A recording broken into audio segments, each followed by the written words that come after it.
কুষ্টিয়া জেলা স্কুল বাংলাদেশের উল্লেখযোগ্য শিক্ষা প্রতিষ্ঠানের একটি। দেখছেন কুষ্টিয়া জেলা স্কুল। 1961 সালে এই স্কুলটি কুষ্টিয়া জেলার সদর উপজেলায় প্রতিষ্ঠিত হয়। 1961 সালে এর প্রতিষ্ঠার পর থেকে এই স্কুল এই অঞ্চলের অন্যতম সেরা স্কুল হিসাবে আত্মপ্রকাশ করে।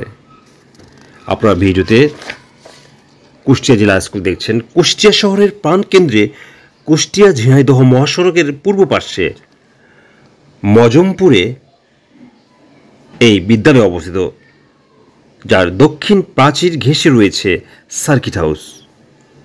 প্রায় 200 গজ দক্ষিণে রয়েছে ডিসি কোর্ট, পূর্ব দক্ষিণ কোণে রয়েছে 250 শয্যার আধুনিক জেনারেল হাসপাতাল, সামান্য উত্তরে রয়েছে বিপণী বিতান সমৃদ্ধ সুপার মার্কেট, পুলিশ স্টেশন, আর একটু উত্তর দিয়ে বয়ে গেছে গড়াই নদী। প্রাকৃতিক সৌন্দর্যমণ্ডিত 8 একর ভূমির উপর গড়ে উঠেছে ঐতিহ্যবাহী এই কুষ্টিয়া জেলা স্কুল।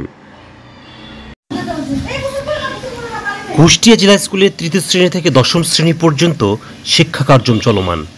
বিদ্যালয়টি যশোর বোর্ডের আওতাধীন।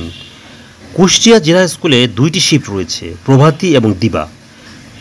প্রতিটি শ্রেণীতে 2টি করে শাখা থাকে, এগুলি হলো ক ও খ শাখা।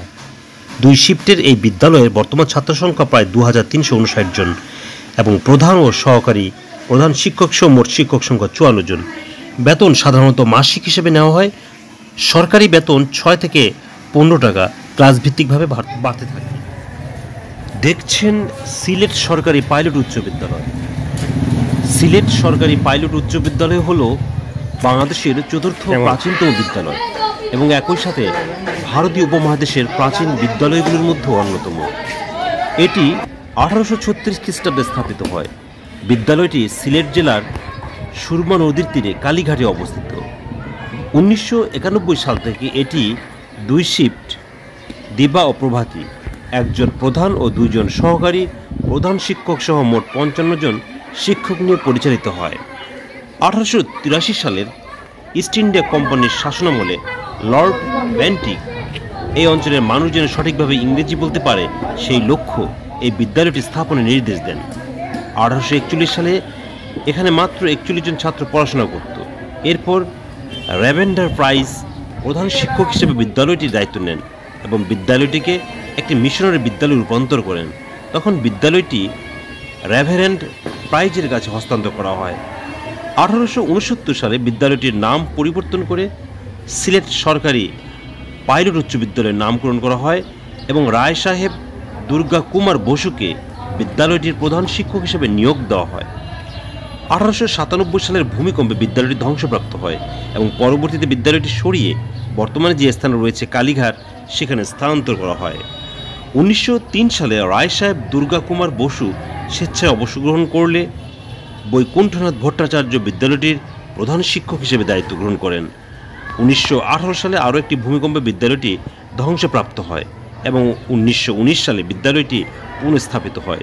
এটি 1926 সালে ভয়াবহ বন্যায় ক্ষতিগ্রস্ত হয় এবং 1929 সালে শুধুমাত্র একটি ভবন ছাড়া পুরো বিদ্যালয়টি আগুনে পুড়ে যায়। 1939 সালে দ্বিতীয় বিশ্বযুদ্ধের সময় বিদ্যালয় ভবনকে সৈনিকদের থাকার ক্যাম্প হিসেবে ব্যবহার করা হয় এবং সৈনিকরা চলে যাওয়ার পর বিদ্যালয়টির কাজ পুনরায় শুরু হয়। 1962 সালে আব্দুল ওয়াহিদ চৌধুরী প্রধান শিক্ষকের দায়িত্ব গ্রহণ করেন এবং বিজ্ঞানাগারের উন্নতি করান এবং শিক্ষকের সংখ্যা বৃদ্ধি করেন। 1967 সালে তিনি চট্টগ্রাম বিভাগের সেরা প্রধান শিক্ষক হিসেবে নির্বাচিত হন।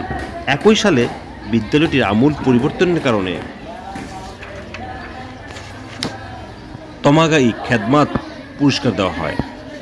1971 সালে পাকিস্তানি সৈন্যরা বিদ্যালয়টিতে আগুন লাগিয়ে দেয়, অনেক গুরুত্বপূর্ণ তথ্যাদি ধ্বংস করে এবং বিভিন্ন বই পুস্তক জ্বালিয়ে দেয়। এখানে প্রভাতী শাখায় সকাল 7:10 থেকে দুপুর 11:45 পর্যন্ত এবং দিবা শাখা 12টা থেকে 4:15 পর্যন্ত।